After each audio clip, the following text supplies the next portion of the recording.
সমস্যাটা কোথায়? কোরআনটা নিয়ে তেমন সমস্যা নাই, কোরআনটা নিয়েও সমস্যা আছে কিন্তু তেমন নয়। এই নাস্তিক বলে কি দর্শক, কোরআন নিয়ে নাকি সমস্যা আছে, তবে তেমন সমস্যা নাই, তবুও সমস্যা আছে নাকি কোরআন নিয়ে। আর কোরআনের সমস্যা ধরা মানে আল্লাহ তাআলাকে ভুল ধরা। এই নাস্তিক স্বয়ং আল্লাহ তাআলাকেই ভুল ধরতেছে। যে তোকে সৃষ্টি করলো সেই কিছু টাকার গরমে তুই আল্লাহকেই ভুল ধরতে শুরু করছিস। দর্শক, এই নাস্তিকের ভিডিওটা দেখতে পাবেন, সাথে সাথে এই নাস্তিককে নিয়ে আন্দালিব রহমান পার্থ কি বলেছে সেটা আমি আপনাদেরকে দেখাবো। তাই দর্শক ভিডিও সম্পূর্ণ দেখবেন এবং বেশ বেশি শেয়ার করে অন্যকে দেখার সুযোগ করে দিবেন। চলুন দর্শক, আমরা সর্বপ্রথম দেখেছি এই নাস্তিক কি বলছে। আমি মুসলমান, আমি কোরআনটা ফলো করি আর আমি সহিহ হাদিসটা ফলো করি, আর আমার এটা এখন এখন এখন এখানে আপনার সমস্যা আছে। সমস্যাটা কোথায়? কোরআনটা নিয়ে তেমন সমস্যা নাই, কোরআনটা নিয়েও সমস্যা আছে কিন্তু তেমন নয়। সমস্যাটা চলে আসে আপনার হাদিসটা নিয়ে। দর্শক, এবার আমরা দেখবো এই নাস্তিককে নিয়ে আন্দালিব রহমান পার্থ ভাই কি বলেছে। আল্লাহর দরবারে তো টাকার কোনো দাম নাই, আল্লাহ নারাজ হয়েছে। আমি আজকে দেখছিলাম সালমান এক জায়গায় বলছে যে কোরআনে তেমন কোনো সমস্যা নাই। তার মানে আপনি চিন্তা করেন কোন লেভেল পর্যন্ত চলে গিয়েছেন, কাকে কার ভুল ধরা কার সঠিক করা পর্যন্ত হাত চলে গিয়েছে। এই সালমান রহমানের পরে একটা কি কাজ করতো জানেন, উনি সব ব্যবসায়ীদেরকে ব্ল্যাকমেইল করতো। যখনই কোনো দুর্যোগ হতো সবাইকে ফোন করে করে 2 কোটি 5 কোটি নিয়ে প্রধানমন্ত্রীর দরবারে নিয়ে যেত। যদি কেউ না যেত তাহলে বলতো উনি জামাত করে, উনি বিএনপি করে। আমি যেটা বারবার বলছি যে আমি এই জিনিসটা ওই অ্যাঙ্গেলেই দেখি যেটা আল্লাহ প্রদত্ত। এই সম্পূর্ণ জিনিসটা হলো আল্লাহর অভিশাপ এবং আল্লাহ দেখিয়ে দিয়েছে যে আমি, এটা কিন্তু ডিফিট না, এটা পতন। আজকে আমাদের দেখা উচিত যে সালমান রহমান একটা মুরগির খোপও পেল না পালানোর জন্য। তার যে লক্ষ কোটি টাকা, তার একটা পরিচিত লোক নাই যে বসবে, এবং আইনজীবীও কিন্তু তার পক্ষে যাই নাই। এবং আপনি লুক এট দ্য হেট্রেড, মানুষ কিভাবে সেখানে গিয়ে ডিম মারছে, স্যান্ডেল মারছে, ওনার সন্তানরা এগুলি দেখছে না।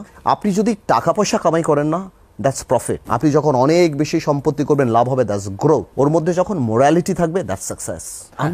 আমি আসলে আমি কথাটা বলে ফেলছি যে 2বার ফাঁসিয়ে দিতে হবে। আমি দুঃখ কষ্টে থাকি জিনিস বলে। আসলে আমরা তো দেখেছি যে শেয়ার মার্কেটের কেলেঙ্কারির সময় মানুষগুলির কি অবস্থা হয়েছে, এবং আমরা জানি আমরা সমাজে যে সরকার আত্মহত্যা করেছে এবং তার কোনো বিচার হয়নি। এবং 96ও একই কাজ করেছে। এর আগে ভুয়া প্যারাসিটামল বিক্রি করেছে, এবং এরপর এদেরকে যতই গালিগালাজ করতাম আমরা দেখতাম যে এই যে বেসিক বাচ্চু বা এই আপনার এই যে ব্যাবের সভাপতি নজরুল সাহেব 15 বছর ধরে, এই সালমান রহমানের পরে একটা কি কাজ করতো জানেন, উনি সব ব্যবসায়ীদেরকে ব্ল্যাকমেইল করতো। যখনই কোনো দুর্যোগ হতো সবাইকে ফোন করে করে 2 কোটি 5 কোটি নিয়ে প্রধানমন্ত্রীর দরবারে নিয়ে যেত, এটা রাখতো। যদি কেউ না যেত তাহলে বলতো উনি জামাত করে, উনি বিএনপি করে। তো উনি যেভাবে এই দেশকে ব্ল্যাকমেইল করেছে, উনি যেভাবে পলে প্রশাসনকে ব্যবহার করেছে, এবং এগুলি দিয়ে কি করেছে, এই টাকাগুলি বিদেশে পাচার করেছে, টাকাগুলি নষ্ট করেছে। ওনাদের সন্তানরা বিভিন্ন ইন্ডিয়ান ওই ডিজাইনার টেইলার নায়ক নায়িকা এদেরকে নিয়ে এসে অনুষ্ঠান করেছেন, এবং বিভিন্ন খরচ, এমন না কোনো প্রোডাক্টিভ কাজ করেছেন বা বিদেশি কিছু করেছেন। মানুষের টাকা পয়সাগুলি শুধুমাত্র বলে না ফুটানি, যা বলে না একদম লো শো অফ মানুষকে, এগুলি করেছে, কোনো প্রোডাক্টিভ কিছু নাই। আর আজকে সবচেয়ে বড় ব্যাপারটি কি জানেন, আমি যেটা বারবার বলছি যে আমি এই জিনিসটা ওই অ্যাঙ্গেলেই দেখি যেটা আল্লাহ প্রদত্ত। এই সম্পূর্ণ জিনিসটা হলো আল্লাহর অভিশাপ এবং আল্লাহ দেখিয়ে দিয়েছে যে আমি, এটা কিন্তু ডিফিট না, এটা পতন। হ্যাঁ, এটা ফল, এটা কিন্তু ডিফিট না। এবং এই যখন ফল হয় তখন আমাদের এখান থেকে শিক্ষা নেওয়া উচিত। আজকে আমাদের দেখা উচিত যে সালমান রহমান একটা মুরগির খোপও পেল না পালানোর জন্য। তার যে লক্ষ কোটি টাকা, তার একটা পরিচিত লোক নাই যে বসবে, এবং আইনজীবীও কিন্তু তার পক্ষে যাই নাই। এবং আপনি লুক এট দ্য হেট্রেড, মানুষ কিভাবে সেখানে গিয়ে ডিম মারছে, স্যান্ডেল মারছে, ওনার সন্তানরা এগুলি দেখছে না যে আমার এই কি লাভ, আমার এখন মেফেয়ারে বসে হাওয়ানা চুরুট খেয়ে, যে আমার বাবার এই অবস্থা বা আমার মার এই অবস্থা, আমার চাচের অবস্থা, কোর্টে বমি করে দিয়েছে ভয়। হ্যাঁ, এক্স্যাক্টলি।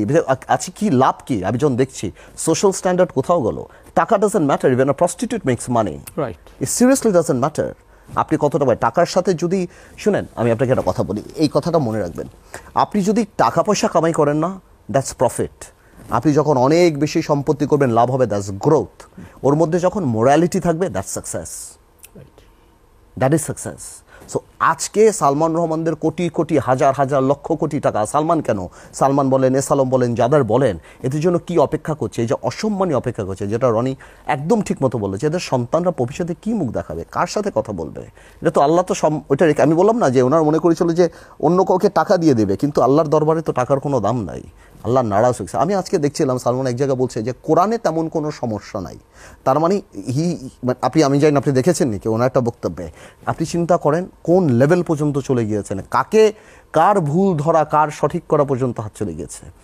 তো এই জিনিসগুলি থেকে আমাদের শিক্ষা নেওয়া উচিত। এবং ওনার যেটা সিন্ডিকেট ছিল, উনি ঠিকই বললো যে সালমান রহমান কিন্তু অনেক আগের ব্যবসায়ী, ওনার আশেপাশের যারা ছিল কেউ কিন্তু ওনার বন্ধু না। উনি ছোট ছোট কিছু লোক বের করতেন শেয়ার মার্কেট কেলেঙ্কারির জন্য, ছোট ছোট, এই যে মনে করেন চোরাই গাড়ির ব্যবসায়ী আছে কিছু, তারপর আরও কিছু দালাল আছে, এদেরকে দিয়ে উনি ওই কোম্পানি সিক কোম্পানিগুলি এনে এটাকে ফুলিয়ে ফাঁপিয়ে ওগুলি দিয়ে শেয়ার মার্কেটে দিয়ে ছাত্ররা যখন রাস্তায় নামলো ঠিক সেই সময় কিন্তু সালমান এফ রহমানের উদ্যোগেই সাবেক প্রধানমন্ত্রী শেখ হাসিনাকে নিয়ে সব ব্যবসায়ীদের একটা সম্মিলন। Always this is what he does. এবং এটা কেবল এইবারেই না, প্রতিবারই সংকট। এবং আপনি জানেন, so unfortunate that Salman Rahman বা দরবেশ উনি সব ব্যবসায়ীকে পার্সোনালি বলে দিত যে আপনি এটা বলবেন, আপনি এটা বলবেন, আপনি প্রশংসা করবেন, আপনি এটা করবেন। কেউ যদি সত্যি কোনো কথা বলতে চেত, সেটা যদি সালমান সাহেবের এগেনস্টে যেত, সালমান রহমানের এগেনস্টে যেত, তাহলে উনি এটা বলতে দিত না। এবং উনি আগে থেকে বলে দিত। দেখছি উনি তো 15 বছর উনি গণভবনের সম্পূর্ণ কেমিস্ট্রিটা জানতো, কার কথা কে শুনবে, কে বুঝবে, কাকে বলতে হবে, উনি সব জানতো। এই জন্য আগে থেকে একটা প্রিকনসিভ আইডিয়া সবার মধ্যে থাকতো। এখন ব্যবসায়ী মানুষরা সাধারণ মানুষকে দেখেন, এই বিসিসিআইটা কিভাবে ধ্বংস করেছে। সালমান রহমানের পায়ের কাছে যে পড়বে সে বিসিসিআই সভাপতি হবে, যে পায়ের কাছে পড়বে সে বিসিসিআই সভাপতি হবে। ইলেকশনটা উঠিয়ে দিল, সব তার লোক, সব জায়গায় তার লোক। তো এই লোকরা আপনি কি বলেন, এই লোককে কি একবার ফাঁসি দেওয়া যায়? এবং পরে যে আবার এই হত্যাগুলির সাথে জড়িত হলো, এই লোকরা আপনি কি করবেন? আপনি বলেন। বারবার ফাঁসি দিতে হবে, আপনার দাবি সেটি। যে বিষয়টি আপনি পতনের কথা বলেছেন, এটা পরাজয় না, ডিফিট না, অবশ্যই এটা পতন। এই পতন থেকে আমাদের কি শিক্ষা? আমাদের এই শিক্ষা নিতে হবে যে আমরা আল্লাহর জমিনে অহংকারের সাথে হাঁটবো না। আমার মানুষের সাথে খারাপ মানুষের আমার বিরুদ্ধের কথাটা আমার নেয়ার মানসিকতা থাকতে হবে, যে আমার সমালোচনা করবে সেই আমার শত্রু না। আমি আমার ক্ষমতা দিয়ে যাকে ইচ্ছা তাকে জেলে দিব না, যাকে ইচ্ছা তাকে ক্ষতি দেব না। আমি সম্মানী ব্যক্তিকে সম্মান করব, আমার মধ্যে খোদাত্ব আসবে না। আমাদের মধ্যে বিবেচনায় নিতে হবে কাফনের কাপড়ে কোনো পকেট থাকে না। শুধু পকেটের ব্যাপারটা না, অনেক মানুষ আছে কিন্তু ফিনান্সিয়ালি করাপ্টেড না, কিন্তু মেন্টালি করাপ্টেড।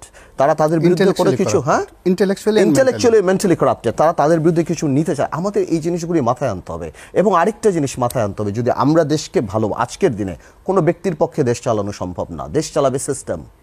আমার মানসিকতা থাকতে হবে, if I am the prime minister of the country, I have to pick up people who are more intelligent than I M.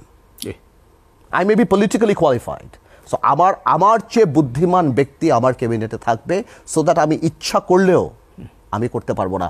দেখেন, আমার নবী করিম হযরত মুহাম্মদ সাল্লাল্লাহু আলাইহি ওয়াসাল্লামের সূরা কমিটি ছিল, উনিও কিন্তু যদি নেমে জিবরাইল বলে দিত নবী এটা বলেছে সব শেষ না, উনিও ওমর রাদিয়াল্লাহু আনহুর সাথে কথা বল, আপনার হযরত আলীর সাথে কথা বলছে, আপনার আবু বকরের সাথে, সবার সাথে কথা বলছে, ওনার সূরা কমিটি ছিল, আলাপ হয়েছে, আর্গুমেন্ট হয়েছে। তাহলে তার মানে কি? দর্শকের নাস্তিকের কি শাস্তি অবস্থিত অবশ্যই কমেন্ট বক্সে জানাবেন। আজকে ভিডিও পর্যন্ত ভিডিওটি ভালো লাগলে লাইক দিবেন এবং বেশি বেশি শেয়ার করে অন্য কথা শুরু করে দিবেন। আসসালামু আলাইকুম।